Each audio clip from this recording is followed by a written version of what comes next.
Morning, folks. Welcome to the Rangers Reviews morning briefing. We are here slightly delayed. We've got a long day ahead of us, Johnny, don't we, in our defence with Rangers playing this evening against St Johnstone. But we're going to chat about that. We're going to chat about Giovanni van Bronckhorst's press conference yesterday, and as ever, anything and everything that comes up to do with Rangers. Johnny, how are you this morning? Yeah, it was a bit of a late one for me doing Rangers Review admin stuff till about 1 o'clock in the morning. So I'm feeling a little bit dulled. My senses are dulled, but my sense of joy at the prospect of another game tonight is not diminished in any way, Joshua. Absolutely, yeah. It should be a good one. I would just remind you just now, folks, as well, to subscribe and hit the notification bell if you are watching on YouTube. Right, let's get straight into the game then, Johnny.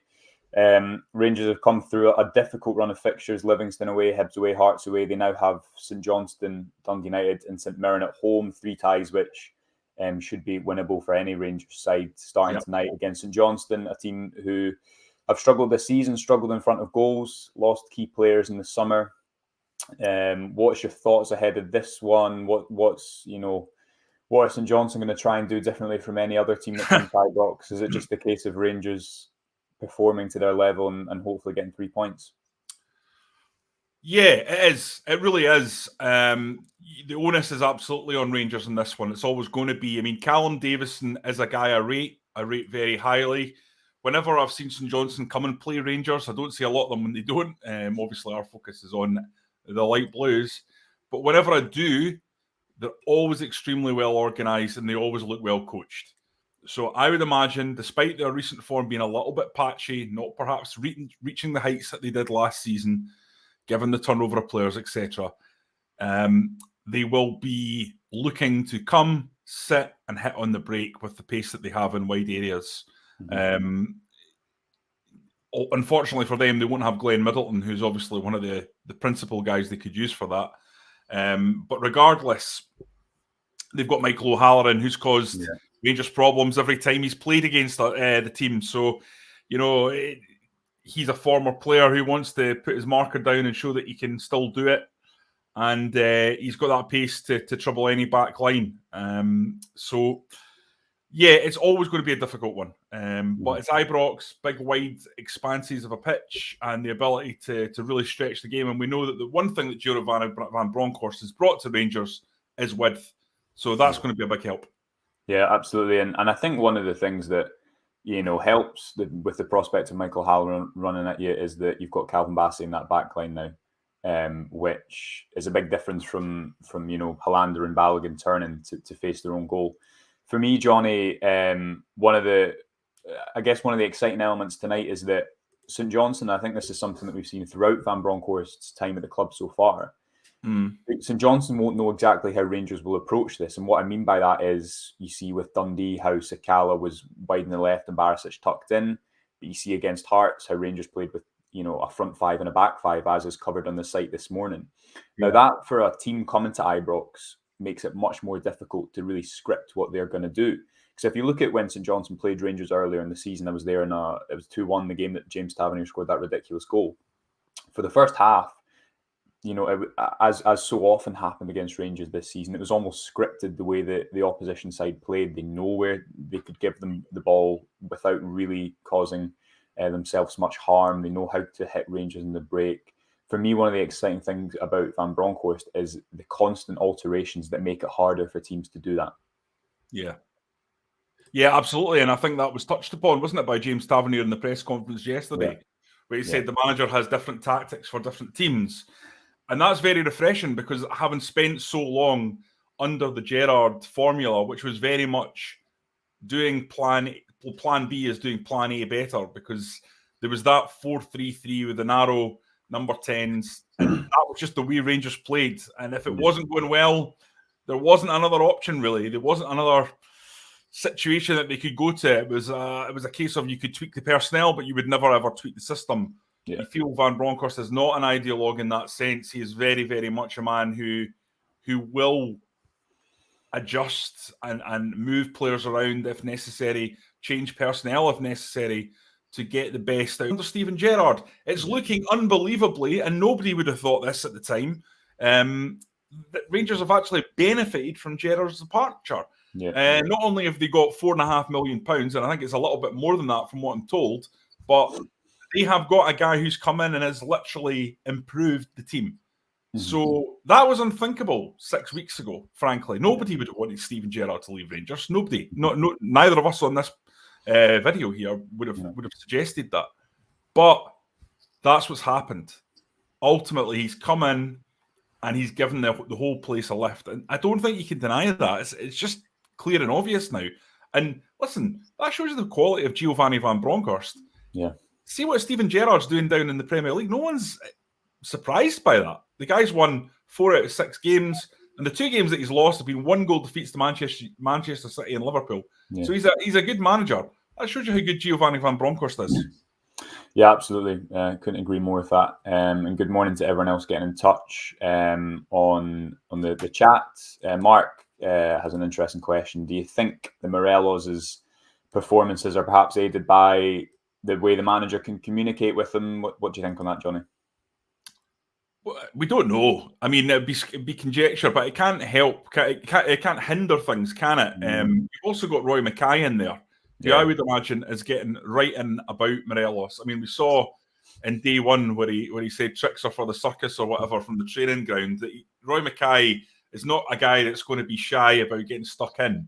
You know, the Dutch as a race, as a nation, are normally pretty confident. I mean, I think that's fair to say.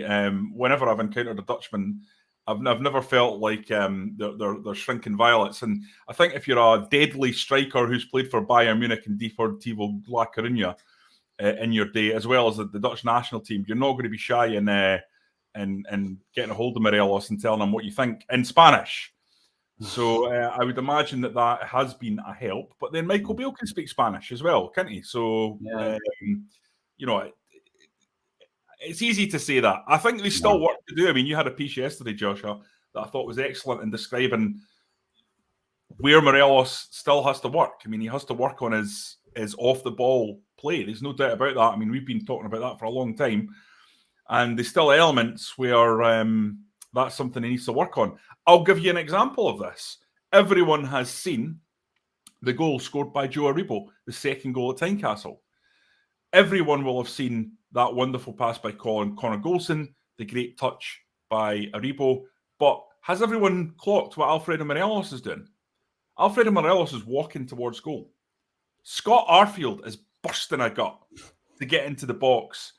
If Craig Gordon saves it and deflects it out, he can tap it into the net. Alfredo Morelos isn't running towards the ball. I mean, that's inexplicable for me as a striker. And I know I'm criticising him. I know I've criticised him before. And he had a really good game against Hearts. But these are the elements of his play. If he was to add them to his game, the sky's the limit. Yeah, absolutely. Wanted to touch on a couple of comments from the press conference yesterday, Johnny. Specifically the injuries to Ryan Jack and Kemar Roofe, which I guess is just frustrating for all parties. Roofe has had a setback, hopefully back before the winter break, but I guess his season in a sense has been quite stop-start. How many times has he started 3 games in a row this year? Especially now it seems, Johnny, that you imagine he's really competing for the out-and-out number 9 slot, which Morelos currently holds, given the change in system. So that's frustrating for all involved, as I say. And then Ryan Jack as well seemed to have a setback in training. Hard to know exactly, how that relates to a previous injury, what that means, whether it is a bad sign because it's something flaring up again. It sounded like a setback from what Giovanni van Bronckhorst said, because he talks about Jack saying it wasn't as bad as the last time, and so it sounds like he's had a slight recurrence and needs some rest. That's not confirmed, but that's very, very much what I gleaned from the presser yesterday. It's disappointing. These are 2 excellent players, 2 important players who add a lot, especially I think Ryan Jack. I mean, Kemar Roofe will add that pressure on Morelos to get him doing a little bit more if he knows that he's got the heat underneath him of Kemar Roofe potentially just coming in. But Ryan Jack just adds something totally different. He can be a sitter. He can go forward. He's so perfect for this. Giovanni Van Bronckhorst system, because he's got that ability to do both things.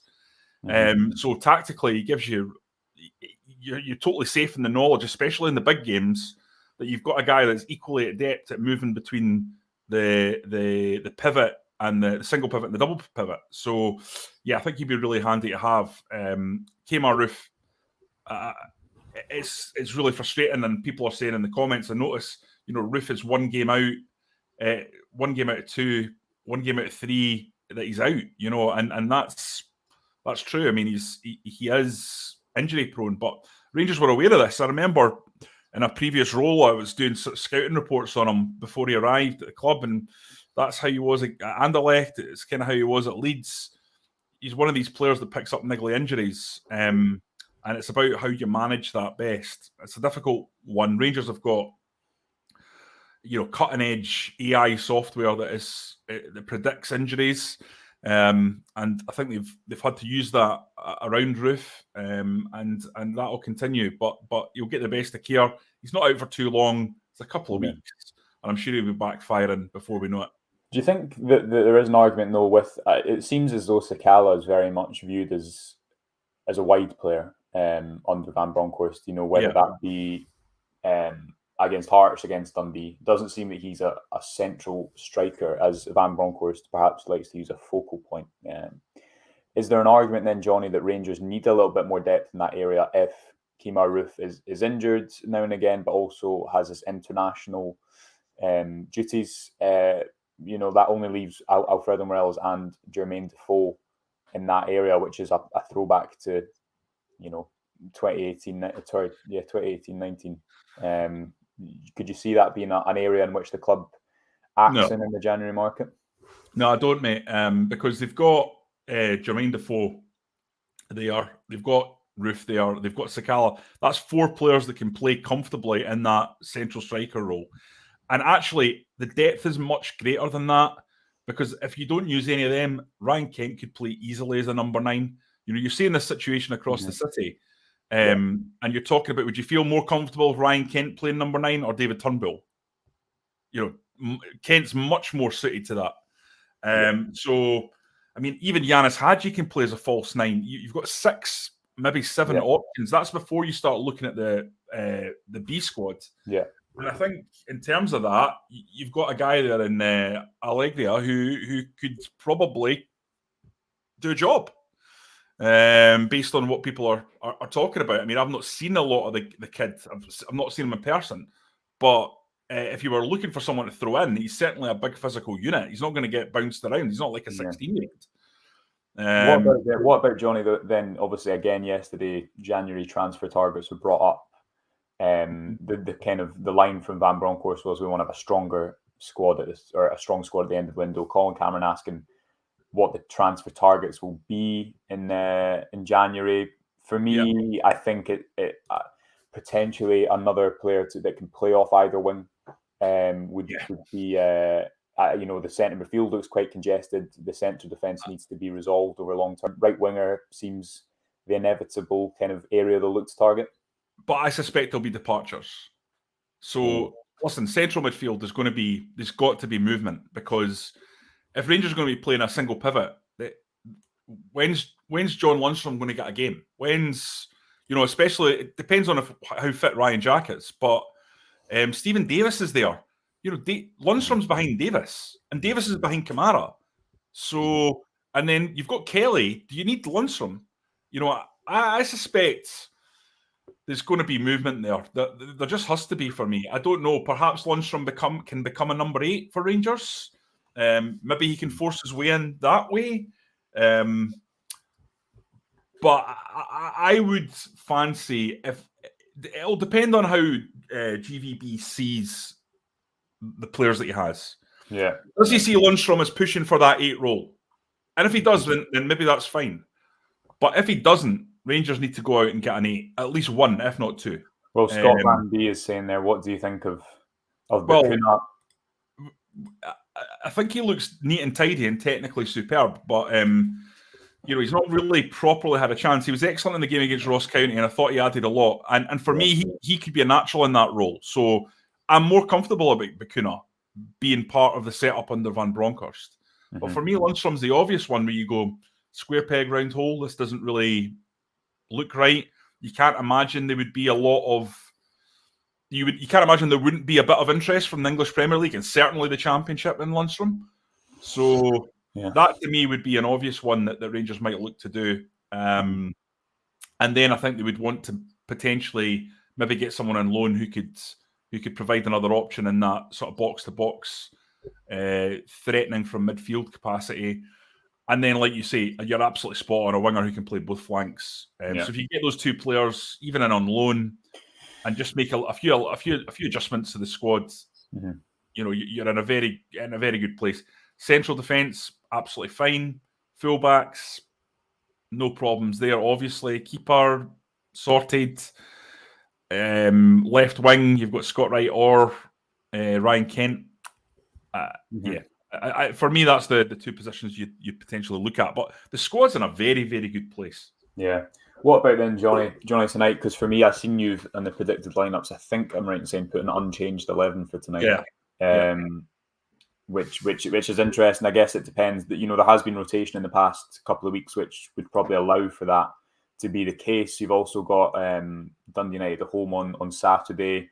I'd quite like to see Bacuna get a start. Maybe in place of Arfield in one of these games coming up.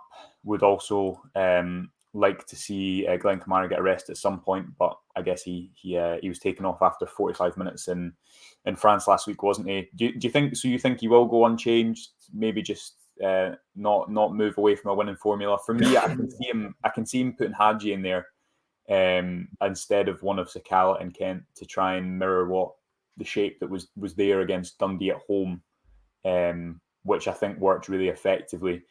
You'd imagine it will be that similar, though, that one defensive midfielder, Barisic tucking in, and then, an attacking unit ahead of that. Yeah, I can see that, mate. I can absolutely see it. So the only thing I would say is, for me, Yanis Hadji looks like a player that's just out of form.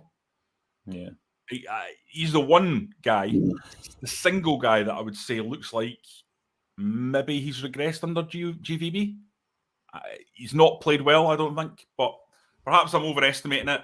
I think the sort of lopsided formation where you have Ryan Kent on the left, essentially, and Tavernier on the right as the wide threats, I can see that working, but it just needs, I think it needs a bit of work, and you need Yanis Hadji to understand his role more, and he's a clever guy and a clever player, and he'll get it.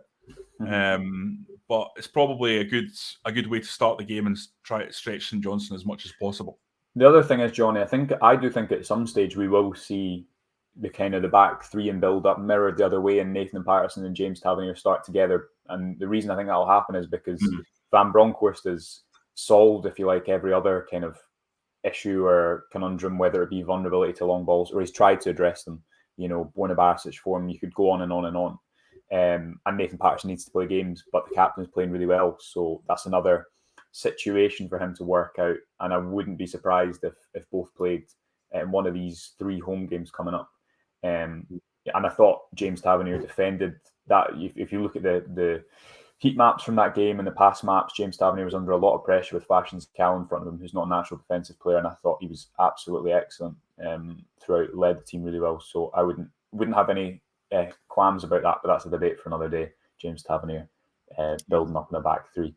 I think we'll leave it there, Johnny. We've got obviously a long day ahead of us with the game tonight, which you can join us for, folks. I'll be live on here outside Ibrox at some point later this evening. Remember, you can subscribe to the website. We've got a few great pieces on there today, looking at Xavi Simons, looking at the attack in front 5 and what that means tactically.